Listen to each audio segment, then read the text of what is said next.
puis je crois que tu as vu, si je ne dis pas de bêtises, tu voulais aussi nous parler de New York contre les Pacers, c'est ça?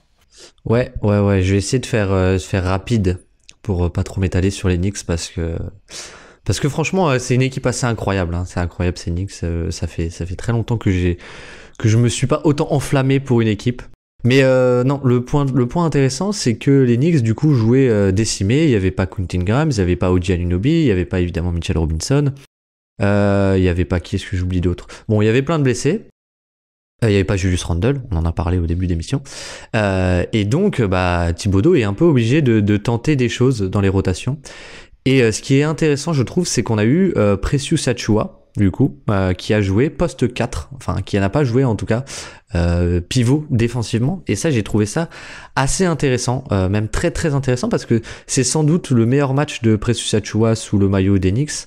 Donc le poste 5 c'était Isaiah Hartenstein pour une grande partie du match qui est pour le coup mais incroyable saison d'Isaiah Hartenstein.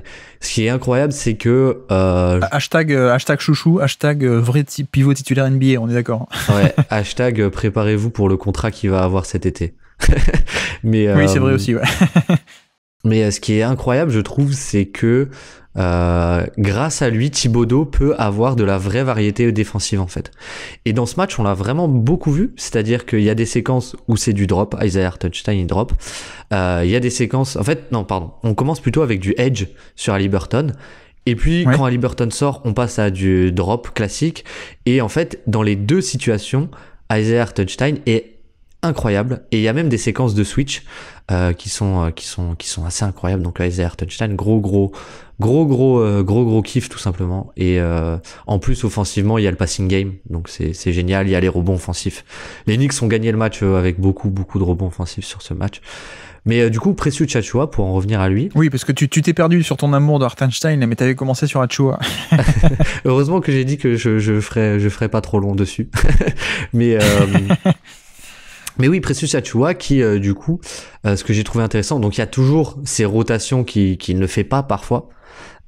C'est-à-dire, si on lance du edge, c'est à lui de faire la rotation en tant que lawman, notamment, par exemple. Bon, il y a 2-3 fois où il les fait pas. Il y a notamment une faute qui coûte quasiment le match à la fin du match, mais il se rattrape et c'est lui qui fait le compte sur Siakam. Mais je trouve que c'est beaucoup moins impactant quand c'est pas lui le pivot, puisqu'en fait, il y a Isaiah Hartenstein qui est là, notamment, pour sauver les meubles en tant que vraiment défenseur du cercle. Et quand Achiuwa n'est pas ce défenseur du cercle, c'est beaucoup moins punitif en fait pour la défense. Donc ça, j'aime beaucoup. Et sur l'homme, Achiuwa, pour le coup, j'ai beaucoup aimé le match sur l'homme. Il a défendu quasiment tout le match sur Siakam. C'est lui qui compte Siakam aussi à la fin, comme dit.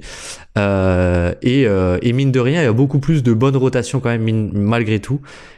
Donc il y a une meilleure défense off-ball, même si c'est pas encore exceptionnel. Et il y a une défense on-ball assez très bonne, tout simplement, sur Siakam, et même sur des séquences de switch. On l'a vu sur Mathurin, on l'a vu sur Ben Sheppard aussi, le rookie notamment. Donc voilà, vrai premier bon match de Precious Achiuwa chez les Knicks défensivement, je trouve, même si c'est pas encore parfait. Et donc c'est un peu, on rentre dans ce qu'on disait en début d'émission et que moi j'avais hâte, c'est qu'on va tester des nouvelles choses avec la blessure de Randle.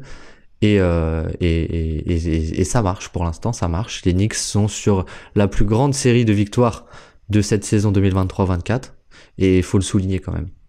J'ai bugué, pardon, parce que Ben Sheppard, je croyais que c'était le nom du héros dans Lost, tu sais. Mais en fait non, c'est Jack Sheppard et Benjamin Linus. J'ai confondu les deux. Pardon. Non mais excuse-moi. Pour être sérieux, en fait sur Achiuwa, ce qu'il faut dire en fait, c'est que c'est juste pas un pivot en fait. C'est pas un pivot dans le jeu, et ce qui s'explique assez naturellement, parce que moi je m'étais renseigné sur lui en fait. Je me suis fait avoir comme tout le monde, comme beaucoup en tout cas, au tout début.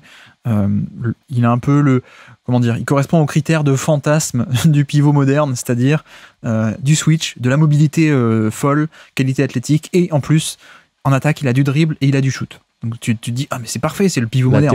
La théorie est géniale. Exactement, la théorie elle est fantastique. Sauf que en fait quand tu creuses un peu plus, le jump shot en fait, il y a une belle mécanique, mais il rentre pas. Et je crois que c'est un des joueurs que j'ai vu avec le moins de toucher de balle de toute ma vie, ou presque en tout cas, j'exagère un peu peut-être, mais il y a quasiment rien, il n'y a pas de toucher de balle du tout, donc le jump shot ne rentre pas en fait. C'est juste qu'il a une belle mécanique, mais le jump shot rentre pas, mais pas du tout en fait. Donc il y a ça qui est un peu embêtant. Et en fait, je m'étais renseigné et j'avais lu que en fait, c'était plutôt un extérieur à la base qui avait grandi très tard, tu sais, qui avait une poussée de croissance très tardive, ce qui fait que il est devenu il est devenu pivot de par ses mensurations et sa taille qui avait poussé au buzzer.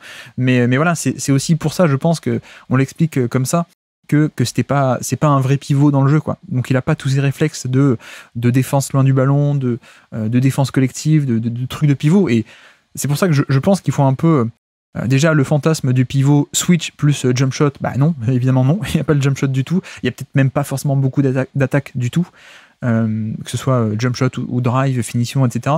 Et puis surtout, même en défense, pour moi, c'est juste un intérieur mobile, plus que... Enfin, un intérieur mobile, je vais reformuler. C'est un intérieur de switch plus qu'un intérieur mobile. Je sais pas si tu vois ce que je veux dire, c'est surtout quelqu'un qui va être bon sur le ballon, comme tu dis, sur des switches, mais c'est pas quelqu'un qui peut jouer pivot au sens où on l'entend, c'est-à-dire protection du panier en second rideau, faire du drop, défendre de poste bas, etc., etc. C'est presque plus un espèce de Jared Vanderbilt en un sens, tu vois, un truc comme ça. Oui, complètement. Voilà, c'est ça, c'est on-ball, c'est pas mal en fait.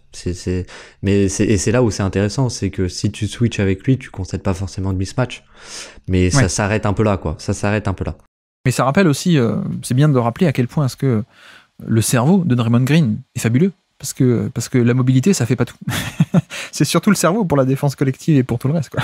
Et même pour l'attaque, parce que le jump shot de Draymond n'est pas parfait, quoi. Non, mais je voulais dire, un défenseur moderne, génial, c'est pas que le fait d'être mobile, il y a aussi ce qui se passe entre les deux oreilles, quoi. Et là-dessus, c'est vrai que, en même temps, Achiuwa n'a pas le QI basket de Draymond Green, mais personne ne l'a. Donc je ne sais pas pourquoi je suis parti sur cette parenthèse, mais non, mais ça fait plaisir de voir des minutes, et effectivement dans un rôle différent que celui de pivot où on a cru qu'il pourrait rentrer au début. Donc voilà, je pense que ça peut devenir un utility player assez intéressant. Et d'ailleurs, il n'y avait pas OG Anunoby, donc c'est lui qui a joué 43 minutes, je vois, sur ce match. Precious Achiuwa. C'est ça. Mais c'est ça, c'est fou. Full défense sur Siakam, donc j'ai l'impression que Thibodeau, s'il a pas ce joueur qui fait jouer plus de 40 minutes à envoyer sur le meilleur attaquant adverse ou presque, je sais pas ce qui lui arrive, mais il doit lui arriver quelque chose. Ouais. On peut le dire comme ça, ouais, effectivement. Ok, très bien pour ce match. Qu'est-ce que je peux dire pour finir ? Oui, non, moi j'ai vu Phoenix-Miami. Alors j'ai pas eu le temps de voir le Phoenix-Orlando qui avait l'air très intéressant malheureusement. Faudrait que si j'arrive un peu à faire une séance de rattrapage. Merci d'avoir écouté cet extrait. S'il vous a plu, l'émission complète est disponible en description et on se donne rendez-vous sur le feed principal du Basket Lab pour l'intégralité des podcasts. À bientôt.